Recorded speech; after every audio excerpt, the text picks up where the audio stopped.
This is the regular giving attrition and new recruits control panel. As you can see, this allows you to select a number of variables to monitor your attrition. So in this example, we've got channel, agency for face-to-face donors, year,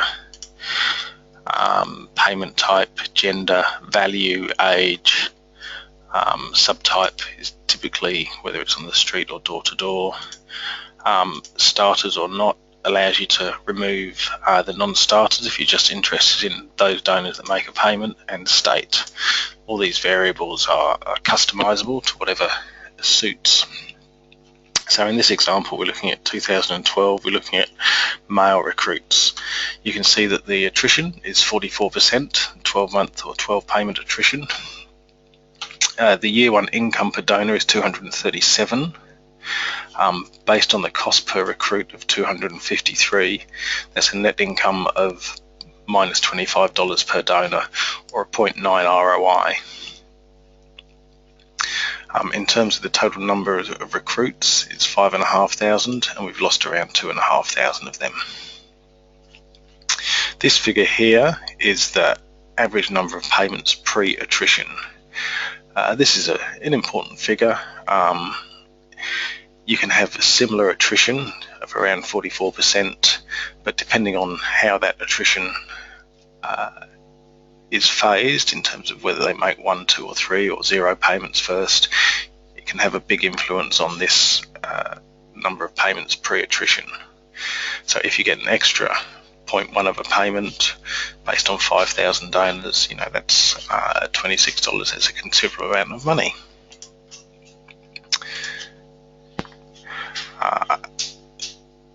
So if we look at females, we can see the net income per donor is actually minus 31, so slightly less, and the 0.87 ROI.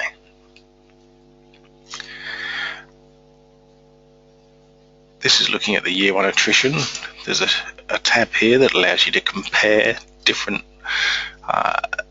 situations. So in this example, it's set up to compare door-to-door against street fundraising for 2013, obviously face-to-face. And you can see here that for street, the attrition is 49% versus 41%. Obviously the income is $179, is slightly higher than for door-to-door, basically because of the average gift here.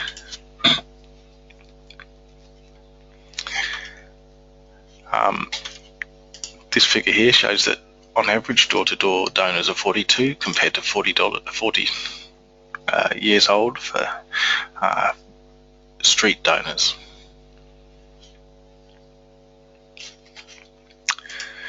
This is a similar sheet that just allows you to do 3 months. Sometimes you don't want to wait 12 months to compare your attrition, and so in here we have a month. So in this example, it's just comparing September, you can set that to August, for 2012, 2013.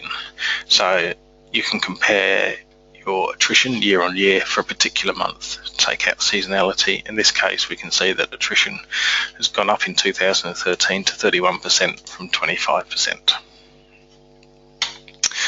The rest of this spreadsheet has a series of, I guess, more detailed tables where you can look at the attrition over a number of periods and look at the specific numbers involved.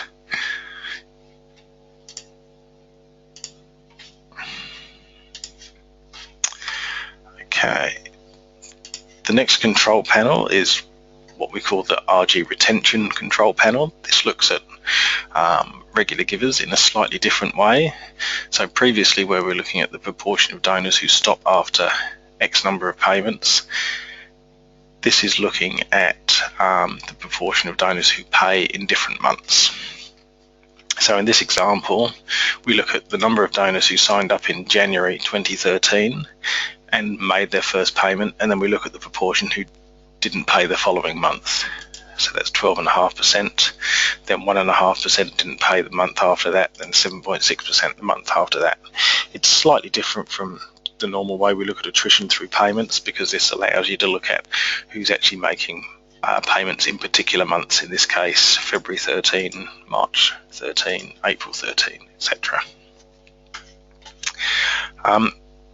We're not always interested in new recruits for attrition or retention for regular givers, so we define in any particular year a donor who is recruited prior to that year as a base donor. So we've got new donors who are recruited that year, and then we've got donors who are in the regular giving base, and that's donors recruited prior to that year. So again, in this example, when we look at donors who were recruited prior to 2013 here, we look at the proportion who pay. Obviously everyone who's in the base pays in January 2013, and then we look at the proportion who drop off month on month after that, and we compare that year on year. So this is the month by month drop off, and this is the cumulative. So the donors recruited prior to 2013, who started 2013, by the end of that month we'd lost 19.8%. 2014, the same figure, we'd lost 22% of gifts. We look at the number of gifts that people pay, and then we also look at the income. So we lost 22% of donors effectively, and that amounted to 17.2% or 17.3% of income over that period. The difference is mainly because those that stay around are either high value or upgrade during the year. The next report we'll look at is the cash recruits. So now, instead of looking at regular givers, we're looking at one-off donors. So obviously the metrics are slightly different. We're not interested so much in attrition as we would be for regular givers. We're more interested in second gift rates and the year one income. So in this example, again, you've got the drop downs, which are customizable. In this case, we're comparing Christmas recruits in 2012 against tax recruits. So we've obviously got the volumes, we've got the cost per acquisition, and the average recruitment gift, and then the recruitment ROI. So we can see here, tax recruits in this example have a higher recruitment ROI. They broke even compared to a 0.86. The maximum income year one, this is put in to see that of those 7,000 recruits, there was one donor in that first year who gave a total of $100,000. So that allows us to identify that we've got some outlier or an outlier in this group. So we need to treat this group with caution. So we can, if that's the case, we can put in a filter whereby we take out those very big donors. Just looking at the top line number of multi-donors, so of the 3,791, as of now we've got 1,412 multi-donors. In terms of second gift in the first year, for the Christmas recruits, it's 37%. For the tax recruits, it's 42%. A couple of other metrics we look at, just the proportion of donors who respond to their first mailing. So in this case, 2012 Christmas recruits, about 12% responded to the first mailing they received. For the tax recruits, it's about 14%. Just gives you a feel for how they're going to behave for the rest of the year. In terms of proportions who become regular givers in the first year, here we've got 1.6. For the tax recruits, about 1.8. The other element we're interested in is the ratio, which is the year one income divided by the average gift at recruitment. So basically we're getting another 75 cents for every dollar of recruitment we're doing for the Christmas recruits, and about 77 cents is the equivalent for tax. And then here we've just got a few charts that summarize the key points in terms of second gift rate ratio, and then we've got some net returns based on the cost per acquisition, the ongoing cost, so the year one cost, then we've got the year one net income, and then the net return on any warm activity that's been done. Again, much like the regular giving, there's a series of other spreadsheets which allow you to drill down into more detail around some of the other key metrics, either over the short or long term. The final panel that we'll look at now is an income and donor summary. So in this case, we're looking at income across a series of different gift types. So the first thing we want to look at is which financial year we're interested in, 2014-15. So this then compares the year we're interested in against the previous year. In this case, we're looking at cash at the moment, but we could change that to in memoriam. If I take that filter off. But if we leave it on cash for now, so we're looking at cash for 2014 against 2013 and looking at the change here in income and number of donations and then average gift. And at the bottom here there's a summary to date of the year to date comparison, whether you're up or down. Again, these variables here are customizable. So in this example, you've got state. We might want to look at Queensland year on year for cash by month, warm or cold, individual organisation, or there may be some codes here. These are just anonymised, apart from winter and Christmas, but you might want to look at a particular appeal, A, B, C, D in this case.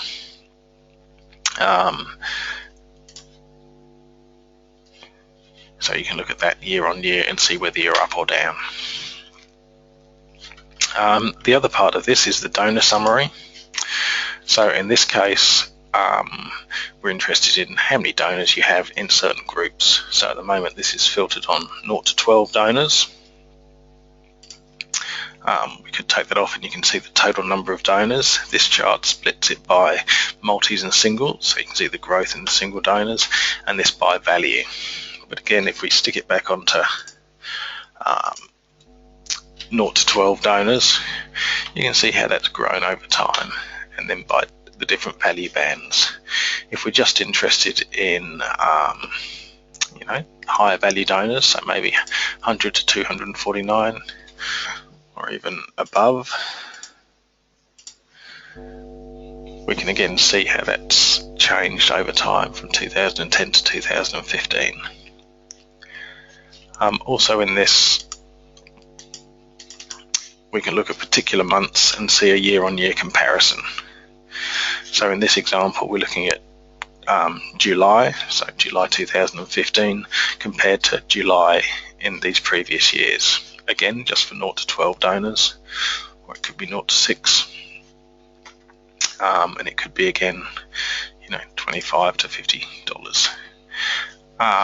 To keep it simple, so you can see year on year, 2010 was down 623 from 2009, and it was down, and then 2013 it was up year on year by 755, and since then it's been fairly steady.